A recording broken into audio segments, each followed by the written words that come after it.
Kite খেলায় জিতার জন্য মেশকো জাফরান কালি এবং গিটগিটির রক্তর দ্বারা এই নকশা অঙ্কন করে যদি কোনো ব্যক্তি ব্যবহার করে ডাইনাতে, তাহলে সে নিশ্চিত খেলাতে জয়লাভ করতে পারবে। এবং এই নকশার নিচনে তার মাতা পিতার নাম এবং নিজের নাম উল্লেখ করে লিখতে হবে। যে সকল খেলোয়াড়দের সাথে খেলবে সে সকল খেলোয়াড়দের নাম নিয়ে নামে যে প্রথম অক্ষরটা থাকে সেই প্রথম অক্ষরটা আপনার নকশার চতুর্থ সাইডে লিখতে হবে আলাদা আলাদা করে। যতজন প্লেয়ারের নাম দিবে ততজন প্লেয়ারের সাথে যিনি খেলতে পারবে এই নকশা উল্লিখিত আছে যে যদি কোনো ব্যক্তি একাধিক নাম ব্যবহার করে যদি খেলে তাহলে সেই ব্যক্তিকে হারানো সম্ভব নয়। এবং নিচনে নকশার নিচনে যে খালি জায়গা আছে সেখানে হচ্ছে মাতা পিতার নাম এবং যে ব্যক্তি এটা ব্যবহার করবে তার নাম দিতে হবে।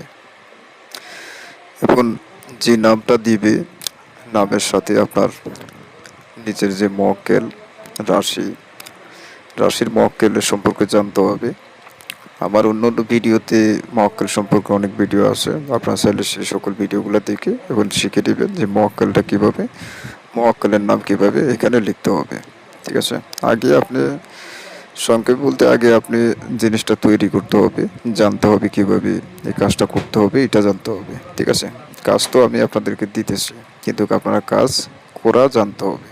ঠিক আছে, দেখেন এখানে স্পষ্ট লেখা, এলাকাগুলো স্পষ্ট। যদি এটা দিয়ে কেউ কাজ না করতে পারে তা আমি মনে করি আর কেউ কাজ করতে পারবে না, আমার এই চ্যানেল থেকে বিভিন্ন জিনিস নিয়ে কাজ করতে পারবে না।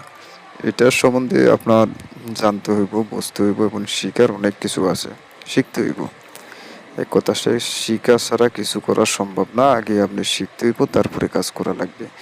শিখন ছাড়া এসব জিনিসে হাত দিয়ে নিজে ক্ষতিগ্রস্ত হবেন, ঠিক আছে, বা বিপরীত ক্ষতি হবে বা একটা ইয়ার ভিতরে পড়বেন। তাই আগে শিখেন তারপরে করেন, হঠাৎ করে কোনো কিছু করা সম্ভব নয়। ঠিক আছে, আপনি আগে জানতে হইব, শিখতে হইব তারপরে। ঠিক আছে, আর কাজ কইরা তারপরে বলিয়েন যে দাদা কীরকম। ঠিক আছে।